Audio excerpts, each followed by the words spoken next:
Good afternoon. This is Jamal Baraka from Garbage Tier Media Reviews. Today we're going to be doing another comic book review.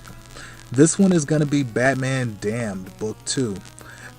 This issue comes from DC's Black Label, which is DC Comics' adult line of stories. It's a new venture for DC, and hopefully this one doesn't get the same controversial reaction that the last issue had.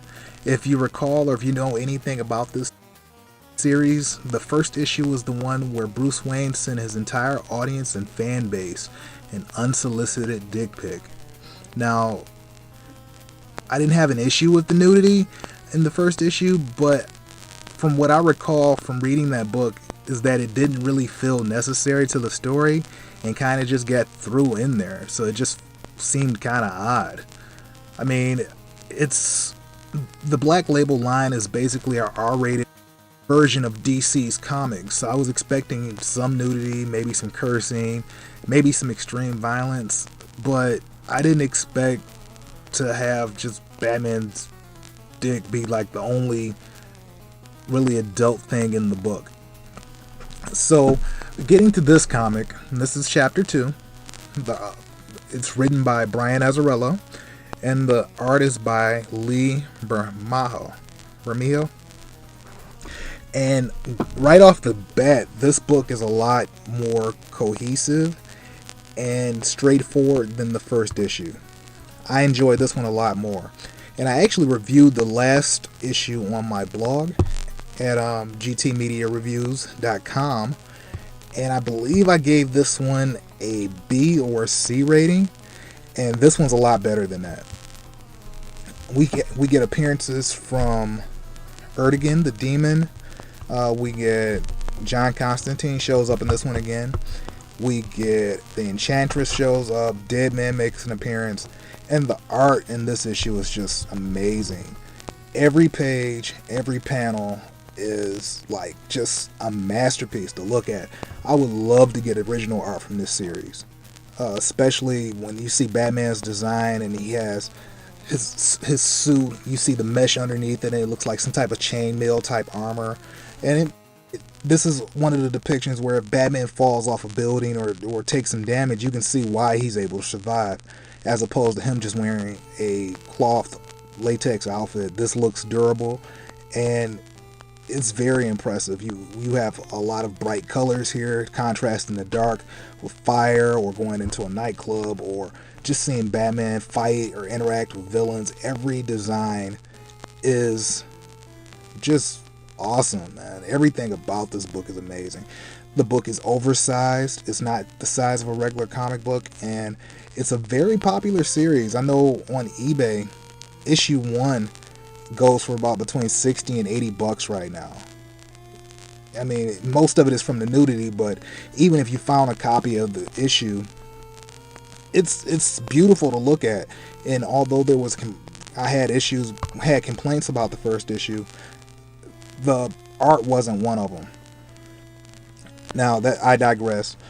The main plot of this issue is that Batman doesn't believe that the Joker's dead, even though clearly it appears that the Joker is dead, and Batman is the prime suspect.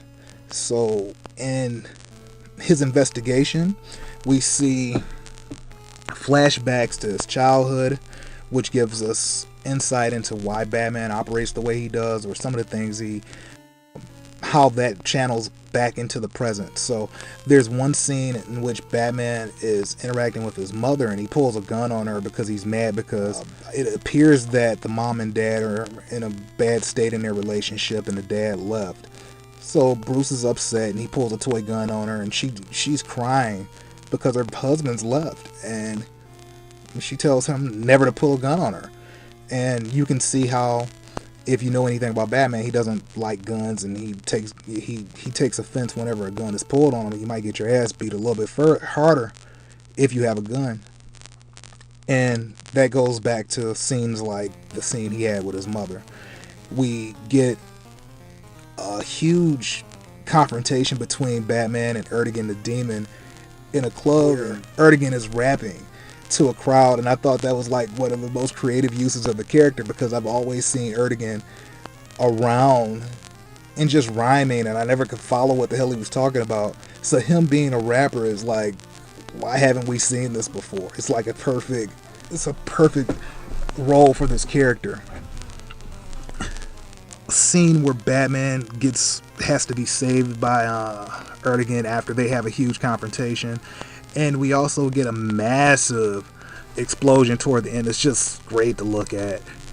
And the book ends with a confrontation between Batman and Harley Quinn that's just as shocking as the previous issue. The bat signal goes off, and it's a picture of the bat symbol in the air with the Joker smile. So Batman goes and looks at it, the signal, and when he gets to the roof, Harley Quinn is there. And Harley Quinn is there dressed like the Joker. And she gets the drop on Batman, and then you have a weird scene where it appears that Harley Quinn is gonna rape Batman. And just looking at it, I'm like, wow, this is really uncomfortable looking at. But it fits in with the story. The problem with the last issue was when we had the nudity and the shot. It was kind of just out of left field, and there wasn't any real, there was violence in the last issue, but it wasn't anything that was beyond anything from a standard DC book. There was language, but there wasn't really a lot of foul language. This issue it steps it up a lot, and it feels like an R-rated book. So seeing Harley Quinn, she shows her scars, and she has staples all over her stomach, and then she straddles Batman, and it looks like she's going to try to rape him and kill him or something like that. And Batman gets up, punches her in the face, and it looks like he's about to choke her out or kill her, which leads to our cliffhanger, and also ties to the last issue.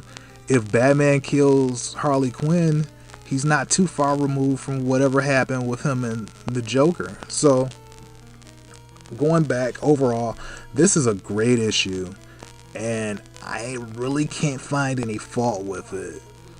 It's a very cinematic style issue, and the last book I remember reading that had a style similar to this one in a superhero realm was probably the Ultimates back in the early 2000s, which we know ended up being like a precursor to the MCU.